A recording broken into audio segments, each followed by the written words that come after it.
Hello students, welcome to e-learning class. Today we will study science. Chapter number 4, page number 40. तो हमने land breeze and sea breeze last class में पढ़ा था. आज हम पढ़ेंगे प्रैक्टिकल एप्लीकेशंस ऑफ कन्वेक्शन. तो क्या होता है, जो वेंटिलेटर्स होते हैं या एग्जॉस्ट फैंस होते हैं वो अक्सर क्या होते हैं, सीलिंग रूम के पास उनको प्लेस किया जाता है, क्योंकि जो एयर हम ब्रीद आउट करते हैं, मीन्स जो एयर हम छोड़ते हैं, सांस छोड़ते हैं, वो गर्म होती है और थोड़ी सी लाइटर होती है ऑर्डिनरी एयर से. तो वो क्या होती है कि राइज होती है, मीन्स ऊपर की तरफ जाती है और फिर वेंटिलेटर से एस्केप हो जाती है, निकल जाती है. और जो कोल्ड फ्रेश एयर है वो विंडोज से अंदर आती है. इसीलिए जो वेंटिलेटर और एग्जॉस्ट फैंस होते हैं उनको सीलिंग रूम के पास लगाया जाता है. सेकंड है, एयर कंडीशनर जो होते हैं वो रूफ के पास इंस्टॉल किए जाते हैं, मीन्स जो छत होती है या ऊपर की तरफ होता है उसके पास इंस्टॉल किए जाते हैं, क्योंकि जो ठंडी हवा है वो क्या होती है, थोड़ी सी हैवियर होती है और हैवी होने के कारण वो नीचे आती है. और जो वार्म एयर है, मीन्स जो सरफेस पे या नीचे जमीन पे जो वार्म एयर है वो धीरे धीरे राइज अप करती है और ऊपर की तरफ जाती है. तो इस तरीके से जब एक हवा नीचे आती है, दूसरी हवा ऊपर जाती है, तो इससे क्या होता है, कन्वेंशनल करंट सेटअप होता है. कन्वेक्शनल करंट सेटअप होता है जिससे कि जो पूरा रूम है वो कूल हो जाता है. फिर है स्मोक और जो गैसेस होती हैं, जो हमारे घरों से धुआं होता है, गैस होती है फैक्ट्रीज से, वो ऊपर की तरफ राइज अप होती है और चिमनीज के थ्रू निकल जाती है, क्योंकि कन्वेक्शनल करंट की वजह से, जो कन्वेक्शन करंट होता है उसकी वजह से जो स्मोक और गैसेस हैं वो राइज अप होती हैं और चिमनीज के थ्रू आउट हो जाती हैं. नेक्स्ट टॉपिक है रेडिएशन ऑफ हीट. तो रेडिएशन जो है वो हमारा थर्ड टॉपिक है जिससे कि हीट का ट्रांसफर होता है. रेडिएशन जो है वो ऐसा फॉर्म है हीट ट्रांसफर का जिसमें कि कोई मीडियम नहीं होता है. एब्सेंस ऑफ मीडियम में जो ट्रांसफर होता है हीट का, दैट इज कॉल्ड रेडिएशन. क्योंकि इसमें क्या होता है, वैक्यूम के थ्रू हीट ट्रांसफर होता है. तो जब क्या होता है कि हीट रेडिएशन वैक्यूम के थ्रू ट्रेवल करता है, तो वो किसके थ्रू ट्रेवल कर सकता है, एयर या वाटर, इनके थ्रू भी वो ट्रेवल कर सकता है. जैसे कि हमने देखा है कि जो सन है वो अर्थ से कितना दूर है, लेकिन उसकी जो हीट है वो अर्थ तक पहुंचती है और हम तक भी पहुंचती है. तो क्या होता है कि जो अर्थ और सन के बीच का जो स्पेस है उसमें मोस्ट स्पेस में क्या है, वैक्यूम है. इसमें कोई ऐसा मटेरियल मीडियम नहीं है, सॉलिड लिक्विड गैस ऐसा कुछ मटेरियल नहीं है. तो फिर कैसे हीट सन से अर्थ पे आती है? तो ये एक टाइप का सोचने वाला क्वेश्चन है. ये क्वेश्चन इसीलिए है क्योंकि इसमें जो प्रोसेस यूज हुई है वो हुई है रेडिएशन. हीट ट्रांसफर की वो प्रोसेस जिसमें कोई मीडियम रिक्वायर ना हो उसे हम रेडिएशन कहते हैं. तो जो सन की हीट है वो हम तक पहुंचती है किस प्रोसेस से, रेडिएशन की प्रोसेस से. और जो अर्थ है वो उस हीट का कुछ पार्ट जो है वो एब्जॉर्ब भी कर लेता है और फिर हीटेड हो जाता है. और इसमें इस प्रोसेस में जो एनर्जी इन्वॉल्व होती है, जो एनर्जी होती है इस प्रोसेस में, वो कौन सी होती है, रेडिएंट एनर्जी. जैसे कि कैंप फायर है, माइक्रोवेव ओवन है, लाइट बल्ब है. तो ये सारी चीज़ें ऐसी हैं कि इनके हम बिना टच में आए हुए या बिना मॉलिक्यूल्स आपस में इंटरेक्ट किए हुए हम हीट को महसूस करते हैं. हीट हम तक पहुंचती है जब हम हाथ सेकते हैं या माइक्रोवेव में कुछ खाना बनाते हैं. तो इसमें जो हीट ट्रेवल होती है वो किसके थ्रू होती है, वैक्यूम के थ्रू होती है, और इसी को हम रेडिएशन बोलते हैं. Absorption of radiant heat. अब रेडिएंट हीट का एब्जॉर्प्शन क्या होता है, सारे जो हॉट ऑब्जेक्ट्स हैं, चाहे वो सॉलिड हो, लिक्विड हो, गैस हो, वो सब रेडिएंट एनर्जी को एमिट करते हैं. तो क्या होता है कि जब किसी भी ऑब्जेक्ट पे हीट फॉल करती है, मीन्स किसी भी ऑब्जेक्ट पे कोई गर्माहट आती है, तो कुछ हीट जो है वो एब्जॉर्ब की जाती है बॉडी से और कुछ हीट जो है वो रिफ्लेक्ट की जाती है। मीन्स जितने अमाउंट में हीट हमें चाहिए होती है उतनी हम एब्जॉर्ब करते हैं और rest of the heat reflect हो जाती है। The temperature of an object increases because of absorption of heat. और हम जो हीट एब्जॉर्ब करते हैं किसी भी ऑब्जेक्ट में, जब वो हीट को एब्जॉर्ब कर लेता है तो उसका टेम्परेचर जो है वो इंक्रीज हो जाता है। The amount of heat absorbed और radiated depends upon the nature. तो जो अमाउंट ऑफ हीट एब्जॉर्ब करना चाहिए या जितनी रेडिएट करनी चाहिए वो ऑब्जेक्ट के नेचर पे और कलर पे डिपेंड करता है। जैसे कि जो डार्क कलर्स होते हैं, ब्लैक कलर हो गया, वो बहुत गुड एब्जॉर्बर होता है रेडिएंट हीट का, वो बहुत ज़्यादा एब्जॉर्ब करता है।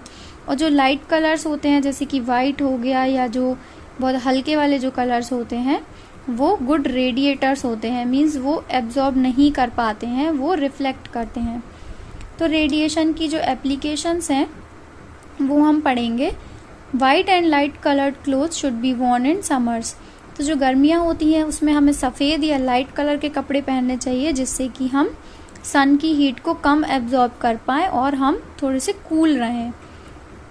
In an electric room heater, a polished reflector is provided at the back of the heating element to reflect the heat towards the front. जो इलेक्ट्रिक रूम हीटर होता है उसमें क्या होता है कि एक पॉलिश्ड रिफ्लेक्टर, एक रिफ्लेक्टर प्रोवाइड किया जाता है पीछे।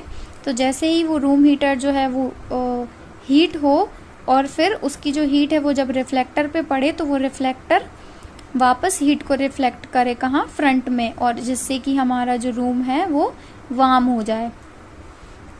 इन कोल्ड हिली एरियाज, जो ठंडी जगहें होती हैं, ठंडी पहाड़ों वाली जो जगहें होती हैं, the outer walls and roofs are usually painted dark to keep the houses warm. तो जो आउटर वॉल्स है, जो बाहर की दीवारें हैं या छतें जो होती हैं वो डार्क पेंट की जाती हैं जिससे कि घर जो है वो थोड़ा सा वार्म रहे। जो ठंडी जगहें हैं उनको ज़रूरत होती है कि वो हीट को ज़्यादा से ज़्यादा एब्जॉर्ब करे, तो वो अपनी जो रूफ्स हैं उनको डार्क कलर से पेंट करते हैं। फैक्ट्रीज में क्या होता है, रूफ्स जो हैं वो शाइनी सिल्वर कलर से पेंटेड होती हैं जिससे कि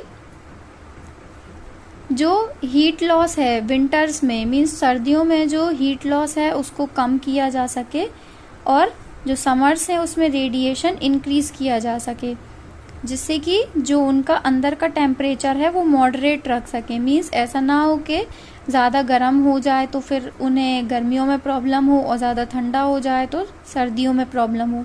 इसीलिए वो कैसा रखते हैं, शाइनी सिल्वर कलर का रखते हैं जिससे कि उनका जो अंदर का टेम्परेचर है वो मॉडरेट, मीन्स वो बीच का रह सके। इसके बाद है comparison of conduction, convection and radiation. तीनों के कंपैरिजन दिए हुए हैं यहाँ पे। जैसे कंडक्शन है तो इसमें क्या होता है कि हीट जो है वो without actual movement of molecules के ट्रांसफर होती है। मीन्स अगर कोई आसपास है ऑब्जेक्ट तो वो अपनी एनर्जी जो है वो दूसरे को देके एक मॉलिक्यूल दूसरे मॉलिक्यूल को अपनी एनर्जी पास करके वो हीट को ट्रांसफर कर लेंगे।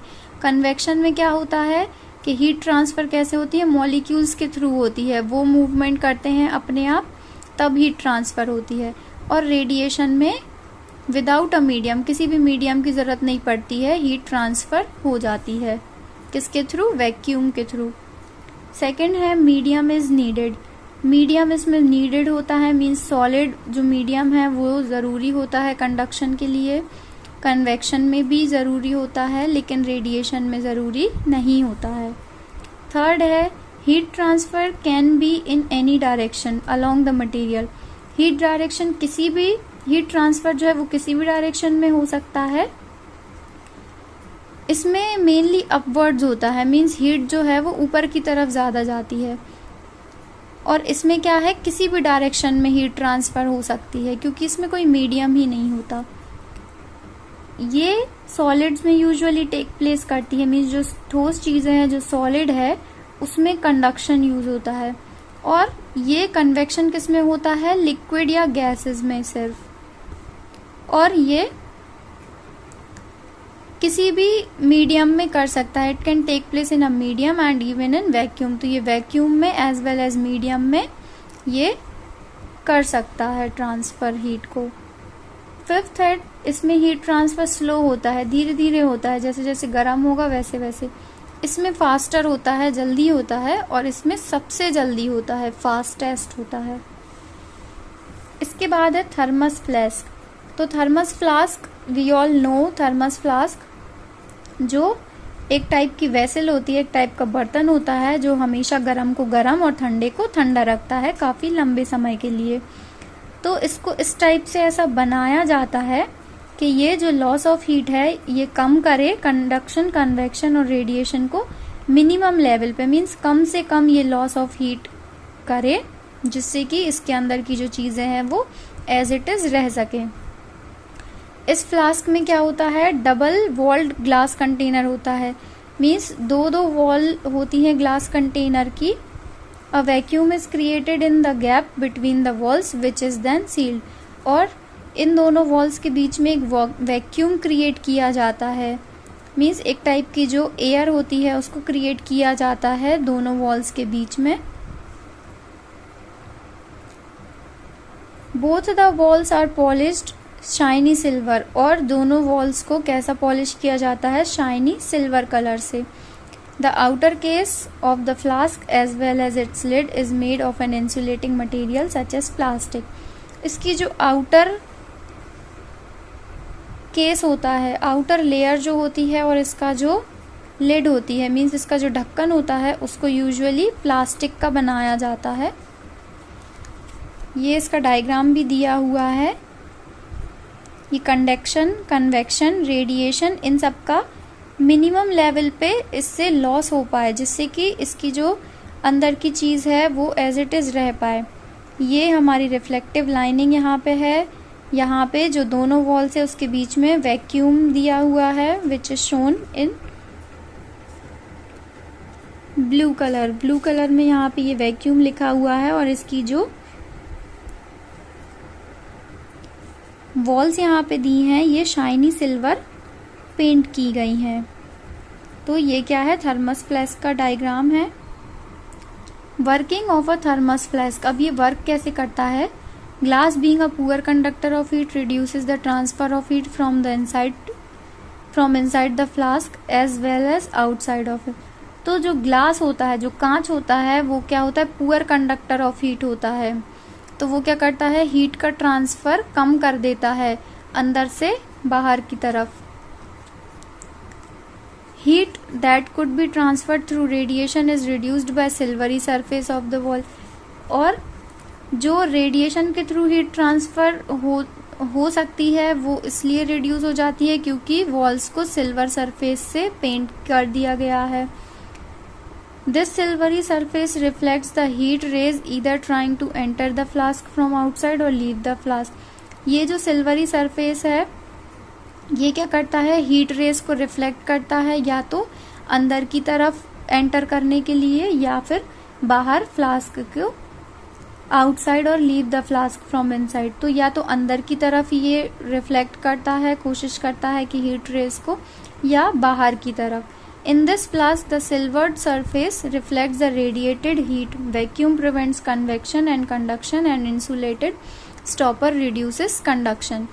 तो इस फ्लास्क में क्या होता है, जो सिल्वर कलर का जो सरफेस है वो रेडिएटेड हीट को रिफ्लेक्ट करता है, जो वैक्यूम है वो प्रिवेंट करता है कन्वेक्शन को एंड कंडक्शन को, और जो इंसुलेटेड स्टॉपर है वो कंडक्शन को रिड्यूस करता है। मतलब ये तीनों चीज़ों से ऐसा मिलके बना होता है, डिफरेंट चीज़ों से ऐसा मिलके बना होता है कि जो तीनों हीट ट्रांसफ़र करने के जो वेज हैं, means conduction, convection and radiation, इन तीनों को ही वो प्रिवेंट करता है, मिनिमम लॉस हो जिसमें कि हीट ट्रांसफ़र ना बाहर से अंदर हो पाए ना अंदर से बाहर हो पाए।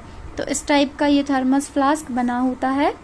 और यहाँ पे ये आपका चैप्टर कंप्लीट होता है। अगर आपको कुछ डाउट हो तो वो आप पूछ लीजिएगा। यहाँ पे वर्ड पावर दिए हुए हैं, तो ये वर्ड मीनिंग्स टाइप है या डेफिनेशंस है छोटी सी, इनको आपको रीड करना है और अपनी कॉपी में भी लिखना है। यहाँ पे जो लास्ट में आर दिया हुआ है दैट इज नॉट आर, ऐसा कोई इंस्ट्रूमेंट नहीं होता है, ये थर्मामीटर है, तो आप आर की जगह टी कर लीजिए।